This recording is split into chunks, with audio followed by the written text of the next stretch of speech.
గురూజీ 72 గంటల్లోనే ఫోన్లోనే అద్భుతమైన జ్యోతిష్య పరిష్కారం చూపిస్తారు. నమ్మండి, నమ్మకపోండి, ఇది నిజం. శ్మశాన కాళి రుద్ర చౌడీదేవి ఆరాధకులు నంబర్ 1 వశీకరణ స్పెషలిస్ట్.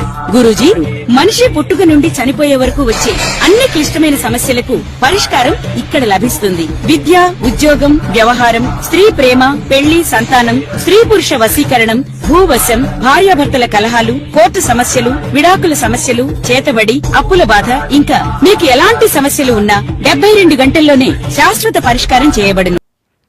శ్రీగురుభ్యో నమః. హరి ఓం. శ్రీ మహాగణాధిపతయే నమః. శ్రీ మహాసరస్వత్యై నమః. శ్రీగురుభ్యో నమః. హరి ఓం.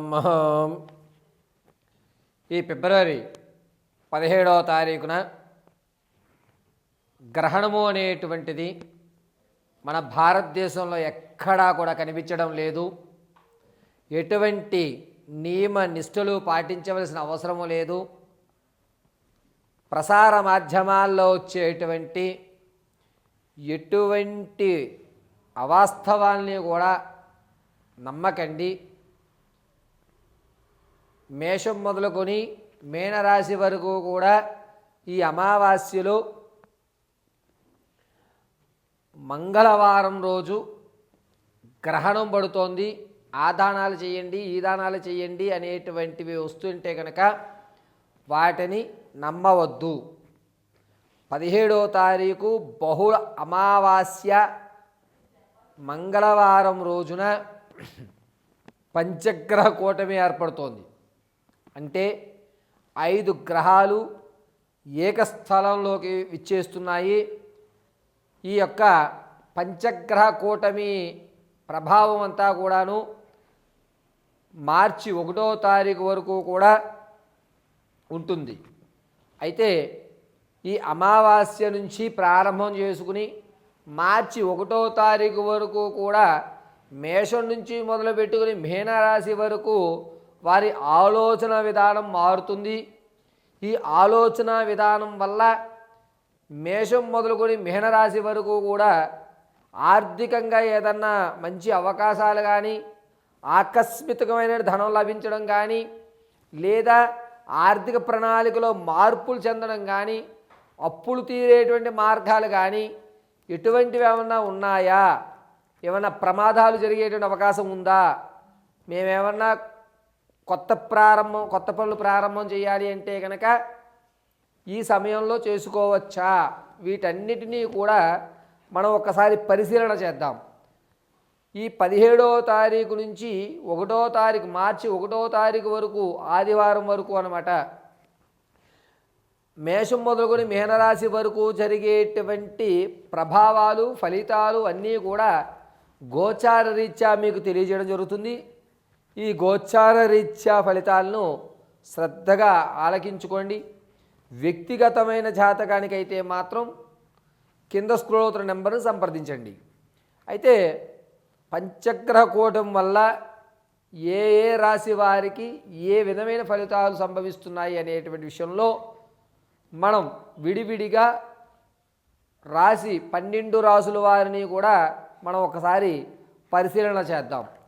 మొట్టమొదటగా మేషరాశి వారికి ఈ నెల 17వ తారీఖు బహుళ అమావాస్య మంగళవారం నుండి 1వ తారీఖు ఆదివారం, త్రయోదశి ఆదివారం వరకు మార్చి 1వ తారీఖు వరకు కూడా పంచగ్రహ కూటం వల్ల, అంటే మిథున లగ్నంలోకి రవి, చంద్రుడు, బుధుడు, శుక్రుడు, రాహు ప్రవేశించడం వల్ల ఏ విధమైనటువంటి జాతక ఫలితాలు లభిస్తున్నాయి అనేటువంటిది మనం పరిశీలనలో మేషరాశి వారు ఆర్థికంగా కొన్ని ఇబ్బందులు పడేటువంటి అవకాశం లభిస్తోంది.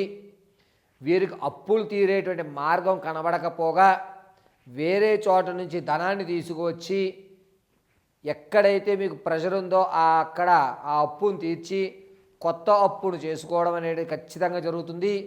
అంతేకాకుండా మేషరాశి వారు ఈ 17వ తారీఖు నుంచి 1వ తారీఖు వరకు కూడాను నూతన వ్యాపారాలు ప్రారంభం చేయాలని కోరికతో మాత్రమే ఉంటారు. ఆచరణ మార్గం ఎక్కడా కనబడదు. వ్యాపారం ప్రారంభం చేద్దామన్నా ఏదన్నా కొత్త పనికి శ్రీకారం చుడదామన్నా అది ఆదిలోనే హంసపాదం అన్నట్టుగా ప్రారంభం చేసిన 5 రోజులు స్వభావగా జరుగుతుంది. 6వ రోజు నుంచి కాస్త నత్తనడకగా కొంచెం మీ యొక్క అభివృద్ధి తగ్గడం అనేటువంటి జరుగుతూ ఉంటుంది. మార్చి 2వ తారీఖు నుంచి కలిసి వచ్చేటువంటి అవకాశంగా చెప్పవచ్చు. వ్యాపారం విషయంలో విద్యార్థులకు కూడా జ్ఞాపక శక్తి కొంచెం పెరుగుతుంది. దీనివల్ల మీరు చదువు మీద కంటే ఇతరత్ర కార్యక్రమాల మీద ఎక్కువ శాతం అవగాహన చూపిస్తూ ఉంటారు. ఆర్థికంగా మేషరాశి వారు 18వ తారీఖు నుంచి 28 వరకు కూడా పీకల్లో తప్పులో కూరుకుపోయామా అనేటువంటి భావన కానీ, నేను ఎంత శ్రమిస్తున్నా అది ముందుకు వెళ్ళడం లేదనేటువంటి ఒక భావనతో మీ యొక్క కాలమానం జరుగుతూ ఉంటుంది. అంతేకాకుండా మేషరాశిలో ఉన్నటువంటి వారు ఈ బహుళ అమావాస్య మంగళవారం నుండి ప్రారంభమవుతున్నటువంటి రోజు నుండి ఏదో కొత్తగా ప్రయత్నం చేద్దాం, కొత్త కార్యక్రమాలకు శ్రీకారం చుడదాం, మనకంటూ ఒక కొత్త వరవడిని మార్చుకుందాం అనే కొన్ని నియమాలు అయితే పెట్టుకుంటారు. ఆ నియమాలను మీరు ఆచరించేటువంటి మార్గం చాలా తక్కువగా కనబడుతోంది. కాబట్టి మేషరాశి వారు ఈ సమయంలో కొంచెం జాగ్రత్తగా ఉండాలి. ప్రమాదాలు అనేటువంటివి ఫిబ్రవరి 20వ తారీఖు నుంచి 28 మధ్యలో ప్రమాదాలు జరిగేటువంటి అవకాశం కల్పిస్తుంది. అగ్ని ప్రమాదం జరిగేటువంటి వ్యవస్థ ఎక్కువగా గోచరిస్తోంది. కాబట్టి కాస్త అగ్నికి సంబంధించినటువంటి కార్యక్రమాల్లో ఎవరైతే ఉంటారో, అంటే వంటలు చేయడం లేదా ఫైర్ ఇంజిన్స్ షాప్లో పనిచేయడము, ఎలక్ట్రికల్స్ చేసేటువంటి వారు కొంచెం జాగ్రత్తగా ఉండండి. అగ్ని సంబంధమైనటువంటి ప్రమాదము ఈ మేషరాశి వారికి పొంచి ఉంది. అయితే పంచగ్రహ కూటములు ఈ మేషరాశి వారిని మానసికంగా ఇబ్బంది పడేటువంటి ప్రాణానికి ఎక్కువగా జరుగుతుంది. కాబట్టి చాలా జాగ్రత్తగా మీ యొక్క ఆలోచన విధానాన్ని, మీరు అనుకున్నటువంటి విధానాన్ని గోప్యంగా ఉంచుకోండి. మీరు ఏదన్నా కొత్త ప్రయోగం చేద్దామన్నా, కొత్త పనులకు శ్రీకారం చుడదామన్నా, ఆ యొక్క విధానంలో మార్పులు ఏదన్నా ఇప్పుడు మీరు చేస్తున్నటువంటి ప్రయోగాలు కానీ, మీరు ఆచరిస్తున్న జీవిత శైలిలో కానీ కొన్ని మార్పులు చేయాలన్నా, నేను ఇలా చేద్దాం అనుకుంటున్నాను అని ఎవ్వరికీ చెప్పొద్దు, గోప్యంగా ఉంచుకోండి. ఆర్థిక పరంగా కూడా కాస్త ఇబ్బంది పడిన మార్చి 2వ తారీఖు నుంచి కూడా నిలబడేటువంటి అవకాశం ఏర్పడుతుంది. ఈ మేషరాశి వారు రాజకీయ నాయకులకు మాత్రం కొంచెం గడ్డుకాలంగా ఉంటుంది. ఆరోగ్యమైనటువంటి సమస్యలు అధిగమించడానికి మీరు ప్రయత్నం చేస్తుంటారు. మానసికమైనటువంటి ప్రయత్నం మాత్రమే మీరు చేసేటువంటి అవకాశం ఎక్కువగా లభిస్తుంది. కాబట్టి మీరు నాకేమి కాలేదు, నేను ఇదివరకు కంటే బాగున్నాను అని మీలో మీరే మిమ్మల్ని మీరు డిఫెండ్ చేసుకుంటూ ఈ 17వ తారీఖు నుంచి 1వ తారీఖు వరకు కూడా మానసిక ఇబ్బంది పడేటువంటి అవకాశం ఎక్కువగా లభిస్తోంది. పైగా రవి, చంద్రుడు, బుధుడు, శుక్రుడు, రాహు ఈ 5 గ్రహములు కూడా మిథున లగ్నంలో ఉండడం వల్ల మేషరాశి వారికి ప్రతి విషయాన్ని కూడా డీప్గా ఆలోచించవలసిన అవసరం లేదు. ఏది జరిగినా మన మంచికే, కాబట్టి మనం ప్రారంభం చేసేద్దామనే ఒక నిర్ణయంలోకి అయితే వస్తూ ఉంటారు. మీ నిర్ణయం తప్పు. ఏ విషయాన్నైనా సరే 1-10 సార్లు ఆలోచించుకోండి. 15 నుంచి 1 వరకు కూడా జరిగేటువంటి సమయం ప్రశ్నార్థకమైన సమయంగా చెప్పవచ్చు.